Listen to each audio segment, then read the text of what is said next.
Hey everybody, I'm Tim Selby, and guess what? It is Halloween time in Steamboat Springs. Such a fun time in our community as Lincoln Avenue gets closed down and the kids run through the streets and the whole community comes out to spend a little time celebrating together.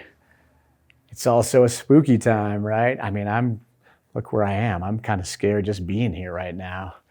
Spooky time as ghosts and goblins roam the neighborhoods and things go bump in the night. Ooh. But yeah, Halloween's not really a scary time, is it? No, it's really a playful time. And we really a playful time as we play with scary things, and we can be playful with our fears. As a community, we can be playful with the things that scare us, which is a really, I think, important opportunity. Because we're all scared by lots of things. So many things scare us. We have so many fears. We often don't talk about our fears because we're afraid if we talk about things, we might be vulnerable and people might hear what our fears are and think less of us or think we're weak or who knows what. Or maybe we're afraid that if we speak our fears out loud, that the universe will somehow hear us and set to work to try and make those very things come about. But those things aren't true, are they? I think what we'd really find if we talked about our fears is we'd find that the people around us, they get it. They understand fully. Because really, we're all afraid of the same things. We're all afraid of rejection and failure. We're all afraid of the dark and the unknown. The dark metaphorically and the dark physically a little bit too, right? You know what's scary in the dark? The church. The sanctuary in our church is probably the least scary place I can think of, but I'll tell you this, like at 11 o'clock at night, when no one's around but me, and I got to find something and I can't get the light, and it's kind of scary. And everything's a little more scary at 3 a.m. than it is at 3 p.m., right? We're all afraid of pain, suffering. Which brings me to the big one. We're all afraid of death. Some of us might say we're afraid of our own death. Some of us might say we're mostly afraid of the death of our loved ones. Probably if we're honest, most of us kind of afraid of both, right? And Halloween is a time when our fears, in a way, get brought out into the open. As gravestones and ghosts, spirits and spooks dot the landscape. And when the sun goes down on Halloween night, we enter into that dark night before the coming of All Hallows Day. So we enter into All Hallows Eve on that evening. But the next day, November 1st, is All Hallows Day, or what we now know as All Saints Day. A day when we honor and celebrate those who have died and gone before us, reminding ourselves that death has not swallowed them up, but they have passed through the veil, if you will, to a new way of being, and yet are still with us, alongside of us, in some way we may not fully understand or maybe can't put into words, but we can certainly know in the depths of our heart. All over the world, in all different cultures, we see days that commemorate and celebrate the idea that our loved ones are not gone, that we are still yet connected in some way. I want to show you some images of a few of those traditions. This first one is from Japan. It's a Buddhist festival called Obon. And during Obon, the spirits of our ancestors are thought to come back to visit with their relatives. A beautiful celebration of the connection of one life and the next. This next image is a festival called Chuseok that happens in Korea. And this happens around the harvest festival. As the bounteous harvests are reaped, the people also give thanks, not just for the harvest, but they give thanks for their loved ones who have gone on before them, who have had a part in that harvest that comes their way. Isn't that a beautiful sentiment? Thanking those who have gone before us for the blessing and the bounty of our lives yet today. I love that. This next one here is called Chum Ben. It's a 15-day celebration in Cambodia, 15 days. When it's said the line between the living and the dead, the line of that veil is at its very thinnest, and people really brush up near to one another. Love that 15 days, not just a day or a moment, but 15 days of honoring this connection that we yet have. This next one here is called Gai Jatra, which is the festival of the cow that happens in Nepal. Now, in the Hindu tradition, the cow is one of the most sacred creatures. And during Gai Jatra, a family who has lost a loved one in the last year will lead a cow, or a child dressed as a cow, or an adult dressed as a cow if you don't have one.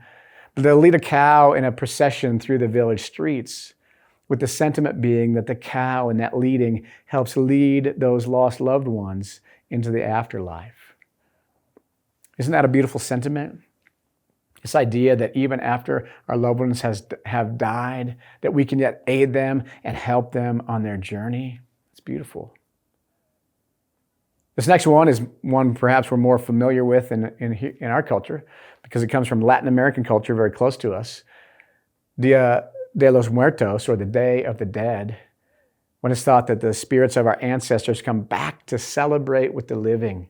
So it's a very celebratory time. And as those ancestors come back, those spirits come back to celebrate amongst the living, people will put out foods, maybe favorite foods of those who have passed on, maybe or tortillas or fruit. There's celebrations as they think about their loved ones being there to celebrate with them. And the last picture here, this one is from Samhain. This is a tradition in the Celtic tradition, which is much like the Day of the Dead, when that veil is thought to be at its thinnest. And the living and the dead are very close together. Our tradition of trick-or-treating is thought to come out of this tradition of the Samhain and that Celtic tradition. And in Ireland, there was a thing called mumming, where people would dress up in costumes and go from door to door singing songs to the dead. And after their singing of a song to the dead, people would give them cakes that were often called soul cakes, as a form of gratitude or payment for the songs that they had sung. Love that. I would love it if someone knocked on my door wanting to sing songs to my loved ones who have died. That'd be beautiful. I would gladly invite them in and embrace that music and give them a soul cake in gratitude for that. You see these traditions all over the world. These are just a few. There's many. We could go on and on. But they're all about the idea that the living and the dead are not disconnected, that we are yet still close. And there's such a powerful piece of that sentiment that we are still connected on the other side of the pain, on the other side of the suffering, on the other side of the darkness. Because we don't lose any loved ones without pain, without suffering, without grief, without darkness and hardship. And yet our connection transcends all of that. This idea, this hope, this faith, the belief that death is not the end. In our Christian tradition, that's a big part of our tradition, right? That death is not the end, that Jesus has transcended that on behalf of us all. I want to read you a little scripture here from the letter to the Hebrews that talks about this I think in a powerful way. This writer says this: all things have been subject to humans. God left nothing outside of their control. But as it is now, we do not yet see everything in subjection to humans.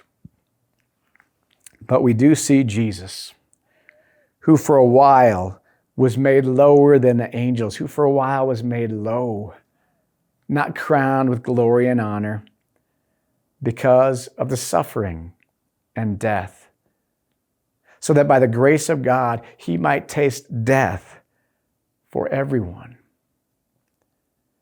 Since, therefore, the children share flesh and blood, he himself likewise shared these same things, so that through death he might destroy the one who has the power of death, that is, the devil, and free those who all their lives were held in slavery by the fear of death. Did you catch that? Jesus destroys that death so that he might free those who have been in fear of death their whole lives. For it is clear that he did not come to help angels, but the descendants of Abraham. That's us. Therefore, he had to become like his brothers and sisters in every respect, so that he might be a merciful and faithful high priest in the service of God, to make a sacrifice of atonement for the sins of the people. Because he himself was tested by what he suffered, he is able to help those who are being tested.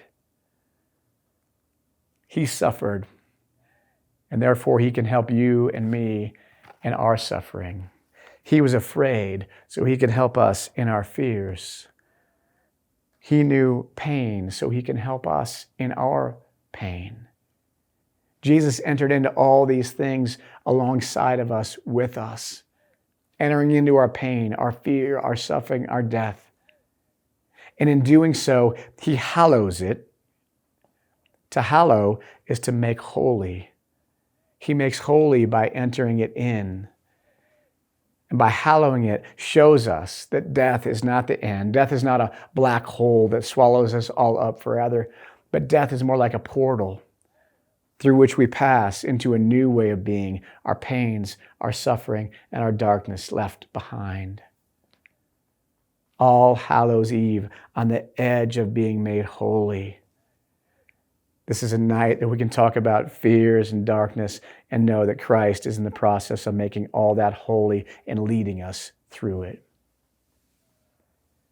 Next week, we'll celebrate All Saints' Day, and the next session here online will be focused on that celebration of honoring those we've loved and who have gone before us. To me, one of the most important days in the year of the church.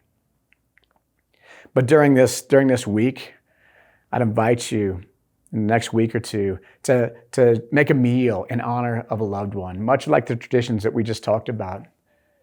I'd invite you to make a meal of their favorite food that reminds you of them, that they loved, that you sat at the table and shared together at some point in time. Make their favorite foods, maybe serve their favorite wine, have their favorite dessert, and you can leave a place at the table for them. Maybe set a place for them to remind yourself of their presence yet still in your own life. As a way of honoring and celebrating their presence with us. Invite some people over to share that with you. And I know some of you might live alone and wonder, how do I do this by myself? Well, invite a friend over to share that time and just tell them, hey, my pastor said I'm supposed to have somebody over to remember my loved ones.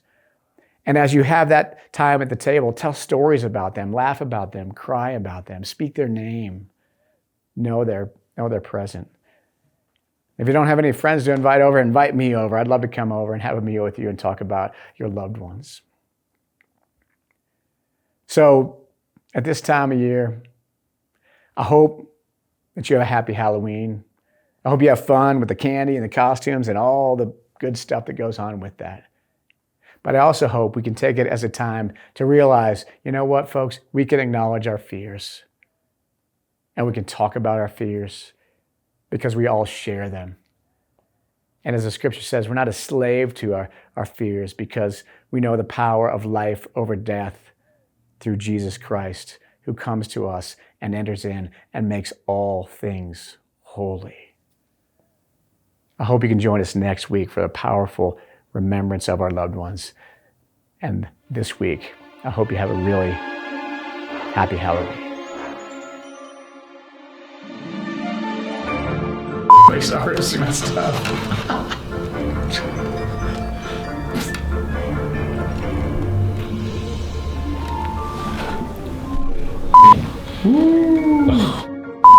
Good to go.